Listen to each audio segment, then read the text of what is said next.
Costringere dei bambini di 4-5 anni a inginocchiarsi in direzione della Mecca davanti a un imam per pregare penso sia veramente una forzatura inaccettabile, qualcosa che non si può vedere, non si può sentire. Se non è sottomissione questa, cosa dobbiamo aspettarci? Chinati a terra con lo sguardo rivolto alla Mecca, il cosiddetto Salat, come insegnato dal profeta Maometto, sono bastate poche ore perché il post di quella che doveva essere una piccola gita scolastica innescasse la tempesta perfetta. Protagonisti i bimbi della scuola dell'infanzia di Ponte della Priula, ospiti del centro islamico locale Emanet nella zona industriale di Susegana. Un'esperienza emozionante l'hanno definita le educatrici sul profilo Facebook dell'asilo. Ci siamo tolte le scarpe, le maestre hanno indossato un velo, decisamente troppo per il capogruppo della Lega in Consiglio regionale, il pievigino Alberto Villanova. Voglio pensare che i genitori fossero informati della visita, ma che non sapessero di quello che avrebbero fatto fare ai propri bambini. Io da genitore di 2 bambine non avrei mai accettato una cosa del genere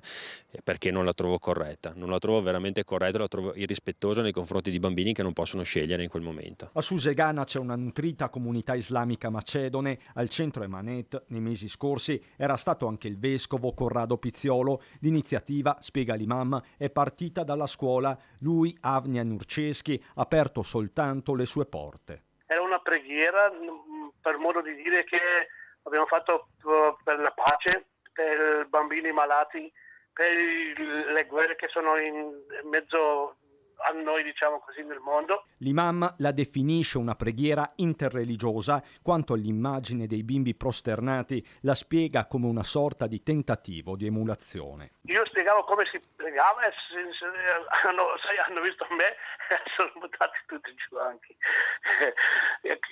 Dicendo che abbiamo fatto un discorso del pilastri dell'Islam, quali sono le preghiere, ho parlato anche così.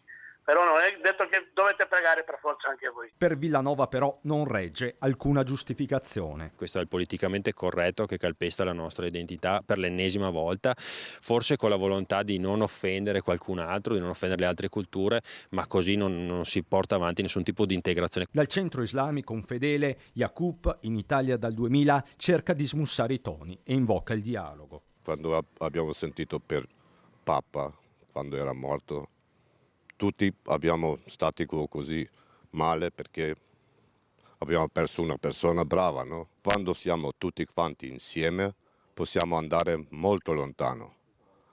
Uno va qua, uno va di là, non va bene. Uno contro l'altro, se parla male, non va bene.